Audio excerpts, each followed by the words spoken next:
Hello students, कल हमने किया था प्रिपरेशन ऑफ अल्कोहल्स। ठीक है, सो इन प्रिपरेशन ऑफ अल्कोहल्स जो है हमने पढ़ा था हाउ टू प्रिपेयर अल्कोहल्स। ठीक है, from the carbonyl compounds, from the Grignard reagent and also from, ठीक है, in this way from the Grignard reagent अगर हम कीटोन से रिएक्शन कराते हैं तो वी गेट टर्शरी अल्कोहल। ठीक है, यहाँ तक हमने किया था। Now next we have the preparation of phenol. ठीक है, so you all know what is phenol. Phenol is when we have OH group on the benzene ring. जब इस benzene ring पर OH group है तो इसका नाम क्या है? phenol है। ठीक है, how to prepare phenol? ठीक है, by different methods. ठीक, तो first method is from the chlorobenzene and the reaction is like this कि chlorobenzene की reaction हम कराते हैं, ये आपने रिएक्शन पहले भी पढ़ी हुई है। सो क्लोरोबेंजीन की रिएक्शन आप जो है कराते हैं NaOH के साथ, NaOH। ठीक है, at 623 kelvin temperature and 300 atmospheric pressure. तो ये हमने पहले भी पढ़ा था कि रिएक्शंस जो होती हैं न्यूक्लियोफिलिक नाभिक रागी हो नहीं पाती हैं, लेकिन कुछ कंडीशंस पे जो है नाभिक रागी प्रतिस्थापन यहाँ पर होता है। तो ये वही कंडीशन है, 623 केल्विन टेम्परेचर और 300 एटमॉस्फेरिक प्रेशर। यहाँ पे क्या होता है देखिए, फर्स्ट ऑफ ऑल सबसे पहले जो है यहाँ पर जो है ये H जो है Cl को यहाँ से निकाल देगा और कौन सा ग्रुप ONA ग्रुप यहाँ पे जुड़ जाएगा। और जब ONA ग्रुप बेंजीन पर होगा तो इसका नाम होगा सोडियम फिनॉक्साइड। क्या नाम होगा इसका? Sodium phenoxide.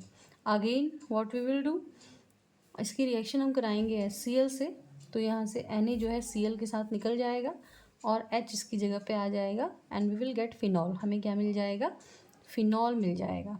ठीक है, so this is one method of preparation of phenol from the chlorobenzene. This is what? This is chlorobenzene. ये है आपके पास क्लोरोबेंजीन और ये एक नाभिक रागी जो है अभिक्रिया है, होती नहीं है इतनी आसानी से बेंजीन में, लेकिन अगर हम क्या है टेम्परेचर और जो है जो प्रेशर है उसकी कुछ कंडीशंस रखें तो ये रिएक्शंस हमको देखने को मिलती है। Next we have from the benzene sulphonic acid. Benzene sulphonic acid क्या है? This is first method, this is second method. Benzene sulphonic acid क्या होता है देखिए, बेंजीन पर अगर SO3H ग्रुप लगा हुआ है तो इसे हम कहते हैं benzene sulphonic acid. Okay, sulphonic group है ये, ठीक है, एसिड। और यहाँ पर देखिए अब हमने क्या करना है, इसकी रिएक्शन हम जो है कराते हैं NaOH के साथ। ठीक है, फर्स्टली NaOH और सेकेंडली जो है H+ आयन यानी कि एसिड। ठीक है, तो हमें क्या मिलता है? Again we will get phenol. हमें क्या मिलेगा? यहाँ पर OH ग्रुप यहाँ पे आ जाएगा और यहाँ से जो है SO3 ग्रुप जो है यहाँ से निकल जाएगा। ठीक है, तो SO3H ग्रुप जो है निकल जाएगा और यहाँ पर OH ग्रुप जो है यहाँ पे आ जाता है, तो again it becomes what? Phenol. ये क्या बन जाता है? फिनॉल बन जाता है। दूसरा मेथड ये है। और तीसरा मेथड जो है वो है फ्रॉम द डायजोनियम सॉल्ट। ठीक है, डायजोनियम सॉल्ट क्या होते हैं देखिए, अगर हम बेंजीन पर कौन सा ग्रुप लगाएं, ये आपने याद करना है कि बेंजीन पर ये ग्रुप होगा तो इसका नाम ये है। बेंजीन पर अगर N2Cl ग्रुप है तो इसका नाम होता है बेंजीन डाइएजो। ये एक डाइएजो ग्रुप है। ठीक है, डाइएजोनियम क्लोराइड। यहाँ पर जो है ये प्लस होता है इसलिए EM आ जा रहा है और क्लोरीन जो है माइनस होता है तो इसके पीछे आइट लग जा रहा है, डाइएजोनियम क्लोराइड। और अगर हम क्या करें, इसको जो है वार्म करें विद वाटर, पानी के साथ गर्म करने पर, तो क्या मिलता है हमको देखिए, फिर से हमको मिलता है फिनॉल। तो ये कुछ रिएक्शंस हैं सिंपल जो आपने याद रखनी है for the preparation of phenol. ठीक है, ये हम पहले कर चुके हैं, ये भी हम पहले एक बार देख चुके हैं। ठीक है, ये भी आसानी से रिएक्शन है, तो यहाँ पे हमने किया हुआ है इसको। तो प्रिपरेशन ऑफ फिनॉल में 3 रिएक्शंस हमारे पास पहले से ऑलरेडी हैं और ये रिएक्शंस जो है हम यहाँ पे दिखा सकते हैं। ठीक है, जो यहाँ पर एक और रिएक्शन है जो अभी तक हमने नहीं पढ़ी है वो है फ्रॉम क्यूमीन। अब क्यूमीन क्या होता है? ठीक है, फ्रॉम फोर्थ रिएक्शन जो है फ्रॉम क्यूमीन है। ठीक है, तो यहाँ पर हमने क्या करना है देखिए, क्यूमीन क्या होता है? क्यूमीन होता है आइसोप्रोपाइल बेंजीन। आपने याद रखना है कि क्यूमीन क्या है? IUPAC name. ठीक है, कॉमन नेम है क्यूमीन और IUPAC नेम है आइसोप्रोपाइल बेंजीन। तो आइसोप्रोपाइल बेंजीन को ही हम क्यूमीन कहते हैं कॉमनली। और किस तरीके से देखिए क्या होगा यहाँ पर, बेंजीन पर कौन सा ग्रुप देखिए, ये है बेंजीन इस बेंजीन पर आपने ग्रुप लगाना है आइसोप्रोपाइल। आइसोप्रोपाइल मतलब ठीक है, CH पर CH3 और इधर भी CH3। आप देखिए 3 कार्बन है तो प्रोपाइल आइसो क्यों कहा, क्योंकि इस तरफ भी CH3 है C के और इस तरफ भी CH3, यानी कि एक जैसा ग्रुप है। Iso mean same kind of group, ठीक है, ऑन बोथ द साइड्स, दोनों तरफ। तो ये आपके पास आइसोप्रोपाइल बेंजीन आ गया। अब आइसोप्रोपाइल बेंजीन में हमने क्या करना है, सबसे पहले जो है इसकी रिएक्शन हम कराते हैं ऑक्सीजन से, और यहाँ पर क्या बनता है, क्यूमीन हाइड्रोपरऑक्साइड बनता है। किस तरीके से बनता है देखिए, क्यूमीन हाइड्रोपरऑक्साइड, आपके पास बेंजीन की रिंग ऑलरेडी थी, ठीक है, यहाँ पर C, इस पर एक CH3 यहाँ पर है और एक CH3 ऊपर की तरफ लिख देते हैं। और ये जो हाइड्रोजन है, इस हाइड्रोजन और इस कार्बन के बीच में 2 ऑक्सीजन इस तरीके से जो है परऑक्साइड की फॉर्म में जुड़ जाते हैं, इसे हम कहते हैं क्यूमीन हाइड्रोपरऑक्साइड। और नेक्स्ट टाइम पे जो है, अगली बार जो है ये क्यूमीन हाइड्रोपरऑक्साइड जो बना है, अगर हम इसकी रिएक्शन किससे करा दें, H2O के साथ इन प्रेजेंस ऑफ H+ कराएं, एसिड की उपस्थिति में कराएंगे, तो क्या होगा, ये जो पूरा ग्रुप है ना, यहाँ से ये वाला ग्रुप जो है ये यहाँ से क्या हो जाएगा, निकल जाएगा। तो क्या हो जाएगा, CH3CO CH3 निकल जाएगा और OH कहाँ रह जाएगा, OH जो है वो बेंजीन पर रह जाएगा। और अगर बेंजीन पर OH ग्रुप आया तो उसे हम क्या कहेंगे, फिनॉल कहेंगे। और कौन सा ग्रुप निकल गया देखिए, CH3CO CH3, ये निकल जाएगा यहाँ से, ठीक है। तो इस तरीके से क्या बन जाएगा आपके पास, फिर से क्या बन जाएगा, फिनॉल। तो ये रिएक्शन थोड़ा इंपॉर्टेंट है, क्यूमीन वाली कई बार आ जाती है, ठीक है। जनरली सारी रिएक्शंस इंपॉर्टेंट होती हैं, कभी भी कोई भी आ जाती है, ठीक है। ये थोड़ा कॉमन रिएक्शंस हैं, ये थोड़ा सा डिफरेंट रिएक्शन है। तो क्यूमीन से कैसे प्रिपेयर करेंगे फिनॉल को, फिनॉल बनाने की विधियाँ हैं ये, ठीक है। अगेन फिनॉल में क्या है, वी हैव बेंजीन रिंग, ठीक है, जिस पर OH ग्रुप लगा हुआ है, फंक्शनल ग्रुप OH है अभी भी, लेकिन अब वो एक साइक्लिक कंपाउंड बेंजीन पर लगा हुआ है, तो इसका नाम क्या हो गया है, फिनॉल हो गया है। इसके प्रिपरेशन के तरीके हो गए डिफरेंट, ठीक हो गया। Now next is physical properties and chemical properties of alcohols and phenols. एक साथ कर रहे हैं हम एल्कोहल्स और फिनॉल्स को यहाँ पे, ठीक है। तो हमने एक साथ ही देखना है कि किस तरीके से जो है फिजिकल केमिकल प्रॉपर्टीज़ जो है एक साथ यहाँ पर आ जाती हैं, ठीक। तो physical properties as you all know, ठीक है। फिजिकल प्रॉपर्टीज़ क्या होती हैं, बॉइलिंग पॉइंट होता है, ठीक है, और विलेयता जिसे हम कहते हैं, क्वथनांक कहते हैं। तो यहाँ पर जो है, और या कि वो किस स्टेट में है, ठोस अवस्था में है, ठीक है, द्रव अवस्था में है, तो ये उसकी फ़िज़िकल प्रॉपर्टीज़ कहलाती हैं, ठीक है। तो फिज़िकल प्रॉपर्टीज़ में हम जो है यहाँ पर देखेंगे कि किस तरह की फ़िज़िकल प्रॉपर्टीज़ देखने को मिलती है। सबसे पहले हमारे पास जो है वो है बॉइलिंग पॉइंट। तो बॉइलिंग पॉइंट जो है अल्कोहल्स का और फिनॉल्स का है, ठीक है। पहली बात तो ये है कि it increases with increase in the number of carbon atom. जितना कार्बन एटम ज़्यादा होंगे, यानी कि जितना परमाणु भार ज़्यादा होगा, ठीक है, ये हम पहले भी पढ़ चुके हैं, उतना ही जो है क्या होगा, क्वथनांक भी क्या होगा, ठीक है, ज़्यादा होगा। तो क्वथनांक डायरेक्टली किस पर डिपेंड करता है, परमाणु भार पर डिपेंड करता है, यानी कि जितने कार्बन ज़्यादा होंगे उतना ही जो है आपके पास जो है परमाणु भार बढ़ेगा, उतना ही जो है क्वथनांक भी बढ़ेगा, ठीक है। और इसके अलावा जो अल्कोहल्स है, इसमें हमने पहले भी पढ़ रखा है कि अगर ब्रांचिंग होती है और स्ट्रेट चेन है, दो तरह का होता है कम, ठीक है। समायवता हमने जानते हैं हम कि समायवता हो, और इस समायवता में हमारे पास दो हो, एक स्ट्रेट चेन कंपाउंड हो, ठीक है, यानी कि स्ट्रेट चेन मतलब सीधी श्रृंखला हो, कार्बन की जो है स्ट्रेट चेन हो, सीधी श्रृंखला जैसे इस तरीके से होती है, ऐसे करके सीधे कार्बन जुड़े हों, और एक ब्रांच्ड चेन कंपाउंड हो। ब्रांच्ड चेन में क्या होता है भाई, 3 तो सीधे जुड़े लेकिन चौथा नीचे की तरफ आ गया, ब्रांचिंग में आ गया। तो इन दोनों में से हमने पढ़ा हुआ है कि स्ट्रेट चेन का हमेशा ज़्यादा होगा और ब्रांच चेन का हमेशा क्या होगा, कम होगा। ये भी हमने पढ़ा है कि क्यों, क्योंकि इसका सरफेस एरिया ज़्यादा है और इसका सरफेस एरिया क्या है, कम है। तो ये दोनों चीज़ें हमने समझ रखी हैं। अगर क्या है, परमाणु भार समान है, अगर परमाणु भार समान है और एक स्ट्रेट चेन और एक ब्रांच चेन कंपाउंड है, तो स्ट्रेट चेन का जो क्वथनांक होगा वो ब्रांच चेन से हमेशा क्या होगा, ज़्यादा होगा। ये भी हमने पढ़ रखा है। इसके अलावा एक इम्पॉर्टेंट पॉइंट ये है कि यहाँ पर जो अल्कोहल्स होते हैं, इनका जो क्वथनांक है, ठीक है, वो ज़्यादा होता है। क्यों ज़्यादा होता है, क्योंकि इनमें जो है हाइड्रोजन बॉन्डिंग देखने को मिलती है। ये भी आपने नोट डाउन करना है, ठीक है। हाइड्रोजन बॉन्डिंग की वजह से भी इनका क्वथनांक क्या होता है, ज़्यादा होता है, ठीक है। तो क्वथनांक जो है वो इस पर भी डिपेंड करता है, ठीक है। या हम कहें हाइड्रोजन बॉन्डिंग जहाँ देखने को मिल जाएगी वहाँ क्वथनांक ज़्यादा हो जाएगा। हाइड्रोजन बॉन्डिंग आपको पता है, जैसे मान लीजिए कोई भी अल्कोहल है, 2 अल्कोहल है, ROH इस तरीके से हम लिख सकते हैं, ठीक है। अगला हमारे पास है ROH, इस तरीके से उसको लिख सकते हैं। तो इसका जो हाइड्रोजन है और इसका जो ऑक्सीजन है, इनके बीच में क्या हो जाएगा, एक जो है नया बॉन्ड जो है अराइज होगा, जिसे हम क्या कहेंगे, हाइड्रोजन बॉन्डिंग कहेंगे। और इस नए बॉन्ड की वजह से क्या हो जाएगा, ज़्यादा टेम्परेचर देना पड़ेगा इसको तोड़ने के लिए, तो क्वथनांक क्या हो जाएगा, बढ़ जाएगा। ठीक है, ये भी एक इंपॉर्टेंट पॉइंट है हमारे पास। तो हम कह सकते हैं कि जहाँ पे हाइड्रोजन बॉन्डिंग है, लाइक इन एल्कोहल्स और फिनॉल्स ऑल्सो, तो वहाँ पर क्वथनांक जो है ज़्यादा देखने को मिलता है। ठीक है, जैसे हम कह सकते हैं कि अगर मान लीजिए हम कंपैरिजन करें एल्कोहल्स का एक स्ट्रेट चेन कंपाउंड का, ठीक है, या अल्कोहल नहीं हो कोई, ठीक है, और एक ईथर का, तो वहाँ पे भी हमको डिफरेंस देखने को मिलेगा सब में। सबसे ज़्यादा जो बॉइलिंग पॉइंट होगा वो किसका होगा, अल्कोहल का होगा। ठीक है, उसके बाद जो है आपका ईथर का, और उसके बाद जो है आपका हाइड्रोकार्बन का होगा। वो इसीलिए क्योंकि अल्कोहल्स में क्या पाया जाता है, हाइड्रोजन बॉन्डिंग पाई जाती है। ठीक है, नेक्स्ट हमारे पास जो है वो है chemical reactions. Chemical reactions of alcohols.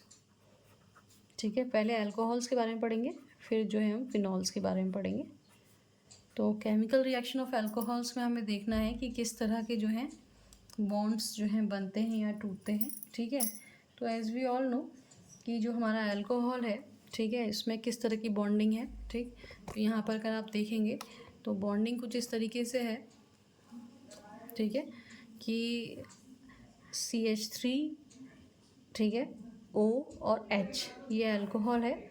यहाँ पर जो ऑक्सीजन इसके पास 2 लोन पेयर हैं। ठीक है, अल्कोहलिक ग्रुप OH ग्रुप है और ये कार्बन से जुड़ा हुआ है इस तरीके से, तो हमारे पास ऐसा कुछ देखने को मिलता है। ठीक है, अब हमने ये देखना है कि ये जो ऑक्सीजन है इस पर क्या है, देखिए लोन पेयर्स हैं, और लोन पेयर्स होने की वजह से ही क्या कर सकता है, किसी, ठीक है, प्लस पे अटैक कर सकता है। समझ में आ रहा है, नाभिक रागी की तरह इस्तेमाल हो सकता है। नाभिक रागी क्या होते हैं, जो नाभिक से प्रेम करते हैं। ये खुद माइनस है, माइनस क्यों है, क्योंकि इसके पास इलेक्ट्रॉन्स हैं फालतू एक्स्ट्रा, तो ये किसी प्लस पर अटैक कर सकता है, यानी कि किसी कार्बन प्लस पे इस तरीके से अटैक कर सकता है। और अगर अटैक करता है तो इस केस में जो है ये किसकी तरह बिहेव करेगा, एक नाभिक रागी की तरह बिहेव करेगा। समझ में आ रहा है, तो नाभिक रागी की तरह बिहेव कब करेगा, जब ऑक्सीजन जो है किसी कार्बन प्लस पे, यानी कि प्लस पे अटैक करेगा, नाभिक पे अटैक करेगा, पॉजिटिव पार्ट पे अटैक करेगा, तो इसे हम क्या कहेंगे, ठीक है, नाभिक रागी कहेंगे। और इस केस में जो है रिएक्शंस जो है कुछ डिफरेंट होंगी। ऐसा ही एक दूसरा केस भी ले सकते हैं हम इसमें। ठीक है, जहाँ पर क्या होगा, देखिए हमने कहा यहाँ पे नाभिक रागी की तरह इस्तेमाल होगा, तो इस C+ से जो है ये जुड़ जाएगा, और क्या बनेगा आगे वो देखने वाली बात है। नेक्स्ट एक केस और है कि मान लीजिए CH3 जो है OH यहाँ पर हम लें, जब ये इस पर अटैक करता है तो यहाँ वाला बॉन्ड टूटता है, ये वाला बॉन्ड टूटेगा, यहाँ से H निकलेगा। जब नाभिक रागी की तरह इस्तेमाल होता है तो H यहाँ से रिमूव होता है, निकल जाता है। ठीक है, ये इंपॉर्टेंट चीज़ है। सेकेंड केस CH3OH है, और अगर इस पर फिर से जैसे मान लीजिए हमने कोई H+ अटैक, ठीक है, अटैक करेगा, तो वो क्या करेगा, देखिए यहाँ से, ठीक है, यहाँ से जब वो जुड़ेगा इससे, तो इससे जुड़ने पे जब वो आएगा तो क्या बनाएगा, CH3OH2+ बनाएगा, नहीं बनाएगा। ठीक है, ये H+ इससे जुड़ गया, क्यों जुड़ा, क्योंकि इलेक्ट्रॉन तो है ही इसके पास, तो H+ आसानी से जुड़ जाएगा, OH2+ बन जाएगा। ठीक है, एक बॉन्ड बनाया इसने इसके साथ। और अब जो है, जो ये बना है ना प्लस वाला, इस पर कोई नेगेटिव अटैक करे, जैसे Br- अटैक करे, ठीक है, नेगेटिव पार्ट को अटैक करे, तो क्या होगा, देखिए ये जो बॉन्ड है इसमें इलेक्ट्रॉन्स हैं, ये इलेक्ट्रॉन्स इस प्लस को देगा, इसे उदासीन बनाएगा, और जो ये Br- नेगेटिव है इस प्लस पे अटैक करेगा, और हमारे पास, ठीक है, जो कंपाउंड बन जाएगा वो बन जाएगा CH3Br टाइप का कुछ। ठीक है, और यहाँ से क्या निकल जाएगा, H2O निकल जाएगा। इस वाले केस में आप देख रहे हैं H2O रिमूव हो रहा है, इस वाले केस में आप देखेंगे H रिमूव होगा। ठीक है, या इस वाले केस में आप देखेंगे कि Br- is attacking on this. ठीक है, वो इस पर अटैक कर पा रहा है, इसलिए अटैक कर पा रहा है क्योंकि यहाँ से जो है इस तरह की कंडीशन पैदा हो रही है। तो कुछ 2 तरह की रिएक्शंस हमें देखने को मिलती हैं इन केस ऑफ अल्कोहल्स, और इसको हम जस्टिफाई कैसे करेंगे, हम ऐसे करेंगे कि reaction involving the cleavage of OH bond, ये वाला बॉन्ड टूटेगा, या फिर C और O के बीच का बॉन्ड टूटेगा। कौन सा बॉन्ड टूटना चाहिए, इस वाले केस में आप देख रहे हैं कि C और O के बीच का बॉन्ड टूट रहा है, तो CH3Br से जुड़ के नया कंपाउंड बना रहा है, जबकि इस वाले केस में H जो है यहाँ से निकलेगा। ठीक है, और CH3 जो है, ये जो O है, ये C के साथ प्लस के साथ यहाँ पे जुड़ेगा और कुछ नया कंपाउंड बनेगा हमारे पास। तो ये दोनों अलग अलग केस हैं। The first case we are taking here, ठीक है, पहला केस जो हम ले रहे हैं वो ये ले रहे हैं कि जो हमारा अल्कोहल है COH इस तरीके का है, और इसमें जो क्लीवेज है वो कहाँ पर होगी, OH बॉन्ड के बीच में, यानी कि ये वाला बॉन्ड टूटेगा, O और H के बीच का बॉन्ड टूटेगा। ऐसी रिएक्शंस को हमने देखना है। जब O और H के बीच का बॉन्ड टूटेगा तो H यहाँ से निकलेगा, और जब H यहाँ से निकलेगा तो एज H+ निकलेगा। किसकी तरह निकलेगा, H+। और कोई भी चीज़ अगर H+ दे रही है तो किसकी तरह बिहेव करती है, हम मानते हैं कि वो किसकी तरह बिहेव करती है, एसिड की तरह बिहेव करती है, क्योंकि acid can gives H+ ions. ठीक है, तो यहाँ पे वही केस है कि H+ कब देगा, किस कंडीशन देगा। जनरली वी नो, हमको पता है कि अल्कोहल जो है एसिडिक नहीं होते हैं। आपने क्लास 8, 9th में भी 10th में भी पढ़ा होगा कि अगर अल्कोहल्स में हम लिटमस पेपर डालेंगे तो वो नहीं टर्न करेगा रेड। ठीक है, क्यों नहीं करेगा, क्योंकि वो एसिडिक नेचर का नहीं है। बट इस केस में हम देखना चाह रहे हैं कि कहीं किसी केस में जो है, स्पेसिफिक केस में ये एसिडिक की तरह बिहेव कर सकता है या H को दे सकता है। ठीक है, तो फर्स्ट रिएक्शन जो हमारे पास इसमें है वो इस तरीके से है कि मान लीजिए हम यहाँ पे ले रहे हैं CH3 और O और H, और हमें पता है कि हमें ये वाला बॉन्ड तोड़ना है। ठीक है, तो इसकी रिएक्शन हमने कराई सोडियम मेटल से। किससे कराई, सोडियम मेटल। हमें पता है सोडियम एक धातु है, इलेक्ट्रोपॉजिटिव मेटल होता है, इलेक्ट्रॉन देने की टेंडेंसी रखता है। ठीक है, तो यहाँ पर सोडियम जो धातु है वो ज़्यादा इलेक्ट्रोपॉजिटिव है H से, और H को यहाँ से निकाल देगी और इसकी जगह पे खुद चली जाएगी। तो हम यहाँ पर 2 ले रहे हैं, 2 इसलिए ले रहे हैं क्योंकि देखिए क्या होगा, हमारे पास क्या बनेंगे, 2CH3ONA। H की जगह कौन आ गया, Na। 2 थे तो 2 Na आएंगे और 2 H निकल जाएंगे, और 2 जब H निकलेंगे तो किस रूप में निकलेंगे, H2 गैस के रूप में निकलेंगे। ठीक है, और कोई चीज़ अगर H2 गैस के रूप में निकलती है तो हम इसका आसानी से परीक्षण कर सकते हैं पॉप साउंड के साथ। ठीक है, पता चल जाता है कि H2 गैस निकल रही है, इवॉल्व हो रही है। तो अगर हाइड्रोजन निकल रही है, और देख लीजिए यहाँ से हाइड्रोजन दिया इसने, तभी जो है 2 हाइड्रोजन आपस में जुड़ के H2 गैस बना रहे हैं। तो it means in this case we can say कि क्या है, स्लाइटली एसिडिक जो है कंडीशंस जो है दिखा रहा है ये। ठीक है, तो वो भी कब, जब हम इसकी रिएक्शन किससे करा रहे हैं, सोडियम मेटल से करा रहे हैं। मोस्ट इलेक्ट्रोपॉजिटिव जो है, जो भी आपके इससे ज़्यादा इलेक्ट्रोपॉजिटिव धातु से, मेटल से करा रहे हैं। In the same way we can see with the aluminium also. ठीक है, एल्यूमिनियम के साथ भी हम देख सकते हैं। हमने बेंजीन में भी देखा था कि अगर हम इसकी रिएक्शन, जैसे OH है, इसकी रिएक्शन अगर Na से कराएं, सोडियम धातु से कराएं, तो सोडियम इस H को यहाँ से निकाल देता है और क्या बनता है, सोडियम फिनॉक्साइड आयन बनता है, जो कि एक इंटरमीडिएट की तरह काम करता है। यानी कि इन दीज 2 केसेस, ठीक है, दोनों ही केस में हमें दिख रहा है कि H निकाला जा सकता है। ठीक है, और इस केस में हम कह सकते हैं कि ये किसकी तरह बिहेव कर रहा है, एक एसिड की तरह बिहेव कर रहा है, क्योंकि ये H+ आयन दे रहा है। ठीक है, तो इस यहाँ पर हमने देखा कि जो अल्कोहल्स होते हैं दे आर स्लाइटली बिहेविंग क्या है, ठीक है, एसिडिक कैरेक्टर, या उनका एसिडिक कैरेक्टर देखने को इस रिएक्शन में मिल रहा है, specially when they are reacting with the metal. ठीक है, तो हम यहाँ पे अब हम क्या पढ़ेंगे, अब हम पढ़ेंगे एसिडिटी ऑफ अल्कोहल्स। ठीक है, कि जो एसिडिटी है अल्कोहल्स की, कितना एसिडिक कैरेक्टर होता होगा, और ये जो एसिडिक कैरेक्टर है वो बढ़ता है या घटता है। ठीक है, और कंपैरिजन भी करेंगे हम एसिडिक कैरेक्टर का विद फिनॉल एंड वाटर, ये आपके कोर्स में भी है। ठीक है, so first what we need to see, primary, secondary and tertiary alcohols में हमें देखना है कि कौन ज़्यादा एसिडिक है और कौन कम एसिडिक है। तो primary alcohol you all no कि जिसमें जो कार्बन है वो OH ग्रुप से जुड़ा है। ठीक है, और ये कार्बन एक एल्काइल ग्रुप से जुड़ा हो तो इसे हम क्या कहते हैं, प्राइमरी अल्कोहल कहते हैं। और बड़े यहाँ ध्यान रखने वाली बात है कि ये जो मिथाइल ग्रुप है, एल्काइल ग्रुप है, जो कि आप नोट डाउन भी कर लें कि जो एल्काइल ग्रुप है ये कैसा ग्रुप होता है, इलेक्ट्रॉन डोनेटिंग ग्रुप होता है, इलेक्ट्रॉन देने वाला ग्रुप होता है, यानी कि इलेक्ट्रॉन को दे रहा है इसको। और अगर ये इसको इलेक्ट्रॉन देगा तो यहाँ पर क्या होगा, देखिए इलेक्ट्रॉन इसको मिलेंगे तो इलेक्ट्रॉन आगे शिफ्ट करेगा। ऑक्सीजन के पास ऑलरेडी 2, ठीक है, लोन पेयर है, यहाँ पे भी बॉन्ड है O और H के बीच में, ये इसको देगा तो और नेगेटिव बनाएगा, और नेगेटिव बनाएगा तो H को इतनी आसानी से निकलने नहीं देता है, क्योंकि जितना ज़्यादा नेगेटिव होगा उतना ज़्यादा पॉजिटिव को ये अपने से जुड़े नहीं देने का।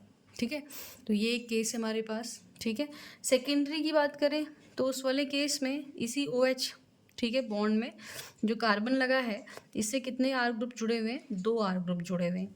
अब ये भी डोनेटिंग है और ये भी डोनेटिंग है, 2 तरफ से इसको इलेक्ट्रॉन दिए जा रहे हैं, तो इलेक्ट्रॉन डेंसिटीज़ पे बढ़ जाएगी, इलेक्ट्रॉन नेगेटिविटी बढ़ जाएगी, ये आगे देगा। ऑलरेडी ऑक्सीजन के पास 2 लोन पेयर हैं और नेगेटिव मिल रहा है उसको कैरेक्टर, तो हाइड्रोजन को इतनी आसानी से यहाँ से जाने नहीं देगा। ठीक है। इसके मुकाबले ये ज़्यादा नहीं जाने देगा, क्यों? क्योंकि इसमें 2 आर है जबकि इसमें एक ही आर है, यानी कि यहाँ तो H+ मिलने की संभावना है, लेकिन इसके मुकाबले इस वाले केस में H+ इतनी आसानी से नहीं मिल सकता या देरी से मिलेगा। और अगर हम ये सेकेंडरी की बात चल रही है, अगर हम टर्शरी की बात करें तो जो हमारे पास टर्शरी वाला केस होगा इसमें कितने आर ग्रुप होंगे? 3। जो कार्बन OH से जुड़ा है वो 3 आर से जुड़ा होगा। ये भी देगा, ये भी डोनेटिंग, ये भी डोनेटिंग, तो 3 लोग दे रहे हैं, तो उससे क्या होगा? कार्बन पर नेगेटिविटी बढ़ेगी और कार्बन अपनी इस नेगेटिविटी को आगे शिफ्ट करेगा, ऑक्सीजन को देगा। ऑक्सीजन जितना ज़्यादा नेगेटिव होगा वो हाइड्रोजन को बांध के रखेगा, पॉजिटिव को अपने से जोड़ के रखेगा, उससे जाने नहीं देगा, क्योंकि उसके जाने से तो वो और नेगेटिव हो जाएगा और अस्थायी हो जाएगा। तो टर्शरी के केस में जो है हाइड्रोजन का निकलना और मुश्किल हो जाता है। समझ में आ रहा है? तो आप ये कह सकते हैं कि जो प्राइमरी हैं, ठीक है, they are more acidic as compare to secondary as compare to tertiary. ये एसिडिक कैरेक्टर है या एसिडिटी है, ठीक है, इन केस ऑफ एल्कोहल्स। तो एल्कोहल्स में आपने समझना है कि प्राइमरी जो है वो ज़्यादा एसिडिक हैं सेकेंडरी के मुकाबले, सेकेंडरी ज़्यादा एसिडिक हैं टर्शरी के मुकाबले, या हम कहें टर्शरी लीस्ट एसिडिक है, ठीक है। तो ये आप समझ सकते हैं एसिडिक कैरेक्टर ऑफ एल्कोहल्स। और ऐसा क्यों हुआ?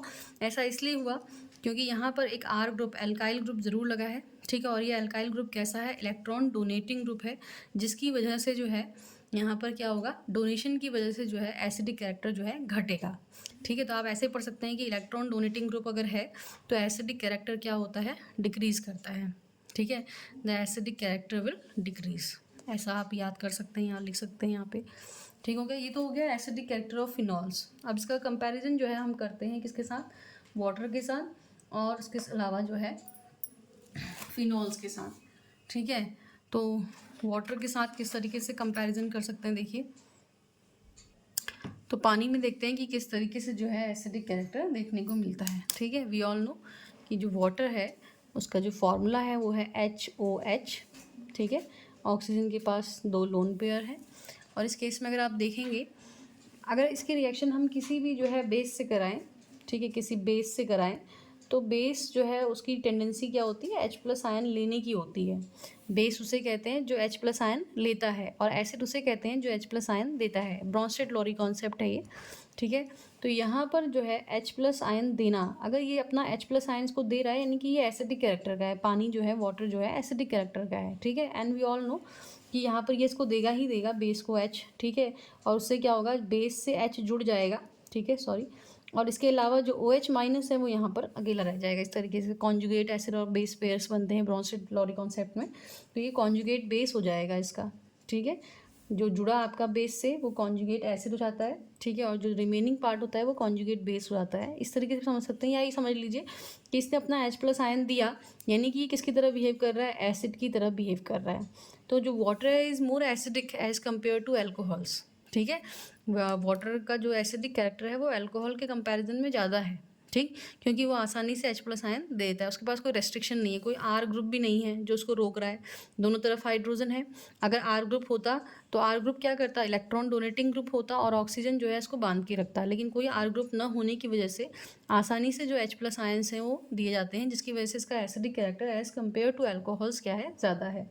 Last we will see the phenols. आखिरी जो हमारे पास है वो है फिनॉल्स। तो फिनॉल्स में हम देखते हैं कि किस तरीके से एसिडिक कैरेक्टर यहाँ पे देखने को मिलता है, ठीक है। Phenols we are know, phenols में हमारे पास जो ग्रुप है वो इस तरीके का है, और फिनॉल में जो है हम यहाँ पर देखेंगे अनुनाद पाया जाता है। क्या पाया जाता है? अनुनाद, ठीक है। क्यों पाया जाता है अनुनाद? देखिए, ये आपके पास फिनॉल है, इसमें ऑक्सीजन के पास लोन पेयर्स है, और ये जो ऑक्सीजन है ये लोन पेयर क्या करेगा? रिंग में देगा, और रिंग में देने से क्या हो जाएगी? रिंग एक्टिवेट हो जाएगी, और अगला जो पाई बॉन्ड है वो आगे शिफ्ट हो जाएगा और अनुनादी संरचनाएं बननी शुरू हो जाएंगी। तो पहली अनुनादी संरचना में हम देखेंगे कि यहाँ पर डबल बॉन्ड बन गया और OH हो गया, और इसने दिया है तो इस पर कैसा निशान आएगा? प्लस, और यहाँ पर कैसा निशान आएगा? माइनस। ये बॉन्ड के इलेक्ट्रॉन यहाँ आ गए, ये बॉन्ड शिफ्ट हो गया और 2 बॉन्ड बच गए। तो हम क्या देख रहे हैं? यहाँ पर जो ऑक्सीजन है इसे प्लस का निशान आ गया। हाइड्रोजन भी जो है वो कैसा होने की टेंडेंसी रखता है? प्लस। प्लस प्लस के बीच में क्या रहेगा? रिपल्शन। तो यहाँ से H को एज H+ आसानी से निकाल सकते हैं। समझ में आ रहा है? तो इस केस में जो है फिनॉल के केस में H को निकालना और आसान है। क्यों? Because of the resonance. देखिए अगली वाली कंडीशन भी ऐसी होगी, रेजोनेटिंग स्ट्रक्चर्स फिर से बनेंगे, और ये माइनस चार्ज क्या होता रहेगा? घूमता रहेगा पूरी की पूरी रिंग पे, ऑर्थो और पैरा पोजिशंस पे, इस तरीके से ओ और एच के बीच में जो है, ठीक है, इस तरीके से, और ओ पर प्लस चार्ज आने की वजह से ये इलेक्ट्रॉन इसको देगा और अपना यहाँ से एच प्लस के रूप में आसानी से निकल जाएगा। तो because of resonance you can say, और because of plus charge on the oxygen atom, ठीक है, in the resonating structure of phenol, ठीक है, क्या होता है, आसानी से H प्लस आयन निकाला जा सकता है। इस वजह से जो है phenol is more acidic as compare to what, water, and as compare to alcohols. इसी वजह से फिनॉल ज़्यादा एसिडिक है। तो आप एक रीज़न बता सकते हैं। पहला रीज़न है अन्नादि संरचनाएं, और इन अन्नादि संरचनाओं में जो है ऑक्सीजन पे प्लस चार्ज का आना, ठीक है, ऑक्सीजन पर प्लस चार्ज का आना, जिसकी वजह से जो है हाइड्रोजन आसानी से निकल सकता है। सेकंड जो इसका रीज़न है, फर्स्ट रीज़न तो अन्नादि संरचनाएं हैं। सेकंड रीज़न ये है कि मान लीजिए हम कहें कि हमने पहले ही निकाल दिया ऑक्सीजन, यहाँ से OH था, यहाँ से H निकाल दिया, और H यहाँ से निकलेगा तो किस रूप में निकलेगा, H प्लस के रूप में निकलेगा। और जब H प्लस के रूप में निकला तो यहाँ क्या बचा, O माइनस, ठीक है। और ये जो O माइनस है इसकी क्या बनती है, ये जो O माइनस है ये स्थाई है। कैसे स्थाई है, बाय, ठीक है, resonance, by the help of resonance इसकी अन्नादि संरचनाएं पाई जाती हैं। तो ये माइनस चार्ज डिस्ट्रीब्यूट होता रहता है, जिसकी वजह से क्या होता है, ये स्टेबल है, ये स्थाई है। और इस वजह से भी आप कह सकते हैं कि H प्लस दे रहा है, यानी कि, ठीक है, H प्लस देने के बाद जो बच रहा है ना, वो उसमें स्थायित्व अगर है तो क्या हो जाएगा, H प्लस देगा आसानी से। अब यहाँ H प्लस देने के बाद जो बना, ये फिनॉक्साइड आयन बना, इसमें स्थायित्व है। क्यों है, क्योंकि इसमें क्या पाया जा रहा है, अन्नाद पाया जा रहा है, अन्नाद की वजह से स्थायित्व है। तो इसलिए आसानी से क्या देगा, ये H प्लस आयन दे देगा। समझ में आ रहा है। तो इन दोनों वजह से जो है फिनॉल क्या है, एसिडिक है। तो लास्ट जो कंक्लूजन हमारे पास आया वो ये आया कि फ़िनॉल इज़ मोर एसिडिक, सबसे ज़्यादा एसिडिक फ़िनॉल है। उसके बाद जो है पानी है, और सबसे कम एसिडिक जो है वो क्या है, अल्कोहल्स हैं। तो अगर इन तीनों में कंपैरिजन आता है तो आप इस तरीके से इनको क्या कर सकते हैं, समझा सकते हैं, ठीक है, फिनॉल, वाटर एंड अल्कोहल्स, ठीक हो गया। सो दिस इज़ अबाउट दी आपका एसिडिक कैरेक्टर। एसिडिक कैरेक्टर में भी आप देख रहे हैं कौन सा बॉन्ड टूट रहा है, O और H के बीच का बॉन्ड टूट रहा है, H यहाँ से निकल रहा है H प्लस आयन के रूप में, और एसिडिक कैरेक्टर इसीलिए काउंट हो रहा है यहाँ पे, ठीक है। अगला हमारे पास जो रिएक्शन है जिसमें OH बॉन्ड टूटता है अल्कोहल का, ठीक है, कोई भी तरह का यहाँ फिनॉल की बात भी चल रही है, अल्कोहल की बात भी चल रही है, तो वो रिएक्शन है एस्टरिफिकेशन, यानी कि एस्टरिफिकेशन, एस्टर का बनना, ठीक है। इस केस में भी जो है कौन सा वाला बॉन्ड टूटेगा, अल्कोहल का जो है O और H के बीच का बॉन्ड टूटेगा, ये वाला बॉन्ड टूटेगा, ठीक है। देखना है हमने कैसे।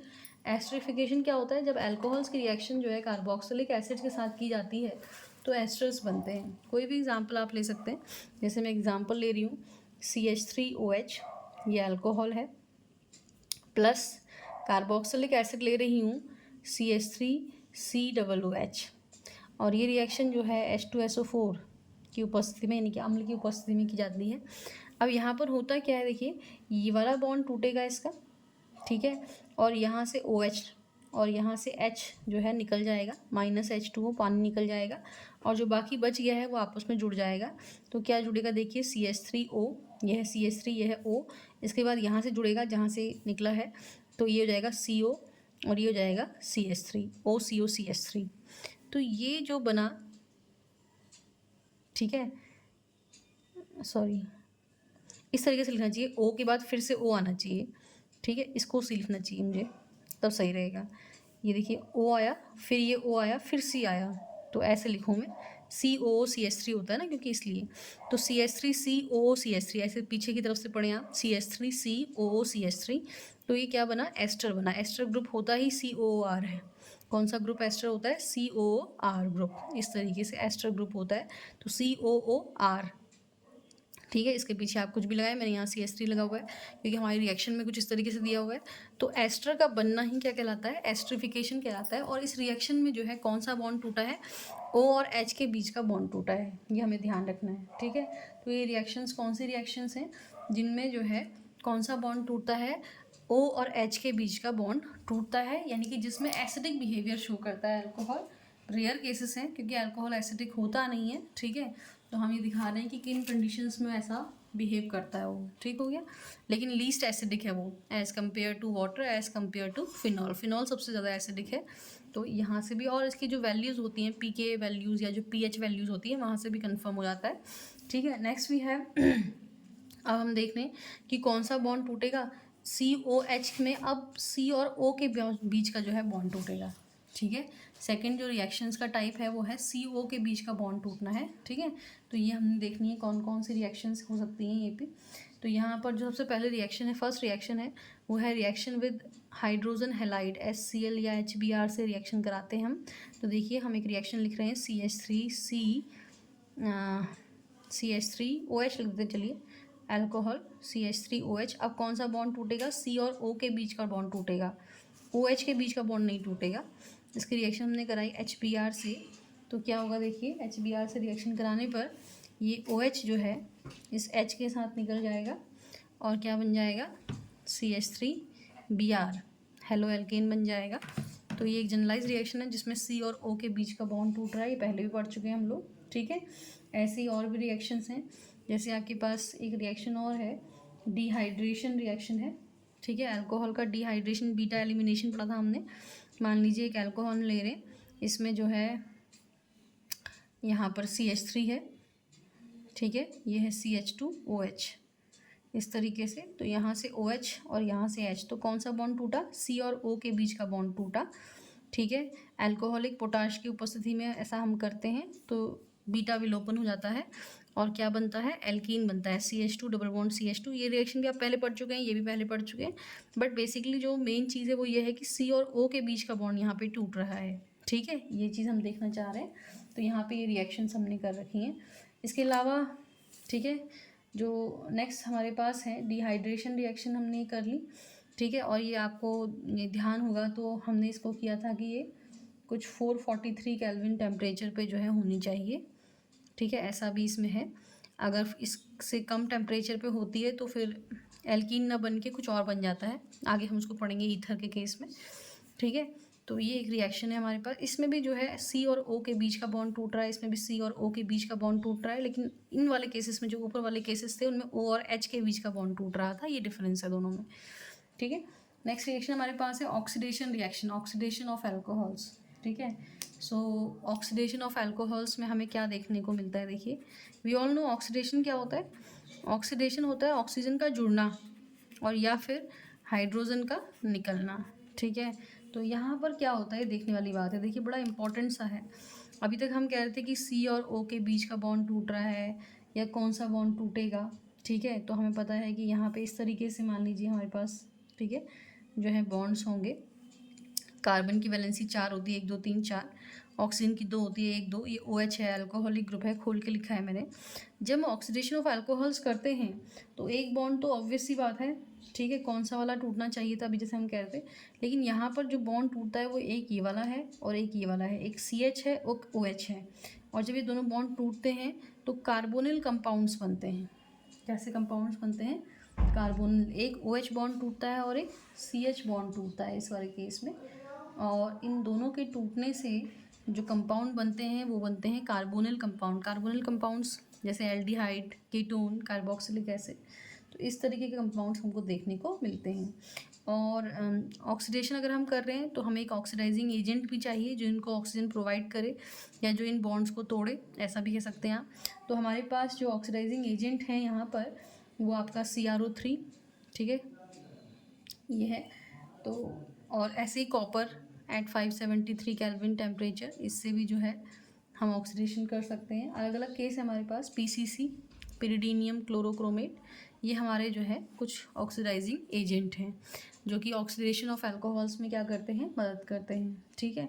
तो ऑक्सीडेशन ऑफ अल्कोहल्स में जो है हमें ध्यान रखना है कि इनकी हेल्प से जो है रिएक्शन होगी, बॉन्ड यहाँ से और यहाँ से टूटेंगे, ठीक है, और हमें क्या मिलेंगे? कार्बोनिल कंपाउंड, एल्डिहाइड या कीटोन। अब हमें देखना है एल्डिहाइड कब मिलते हैं, कीटोन्स कब मिलते हैं। तो इसके लिए भी वही कंडीशन है कि अगर एक प्राइमरी अल्कोहल होगा, जैसे मैं इसी को ले लूँ, ठीक है, CH3OH, ठीक है, इस पर PCC या Cu एट 573 केल्विन टेम्परेचर ले लें तो आप जानते हैं ये बॉन्ड टूटेगा, ये बॉन्ड टूटेगा, ठीक है। तो हमें पता है क्या बचेगा? HCHO, तो कौन सा ग्रुप आया? CHO, एल्डिहाइड ग्रुप आया, यानी कि एल्डिहाइड बन गया। ऐसे ही सेकेंडरी अगर आप अल्कोहल लेंगे तो वो क्या बनाएगा? कीटोन बनाएगा, ये याद रखना है। प्राइमरी अल्कोहल लेंगे तो क्या बनाएगा? एल्डिहाइड बनाएगा, ठीक है। So this is about the oxidation of alcohols, ठीक है। और टर्शरी के केस में थोड़ा अंतर है। टर्शरी जो है एल्कोहल्स जो है वो जो है क्या नहीं बनाते हैं, कार्बोनिल कंपाउंड्स एल्डिहाइड कीटोन नहीं बनाते हैं। टर्शरी की अगर मैं बात करूं तो टर्शरी जो है वो क्या कर देते हैं, एल्कीन्स में कन्वर्ट हो जाते हैं। आप इस तरीके से याद कर सकते हैं कि टर्शरी जो है एल्कीन्स में कन्वर्ट हो जाते हैं। Okay, this is about the reaction of what, alcohols. Next we will do the reaction of phenols. ठीक है, थैंक यू।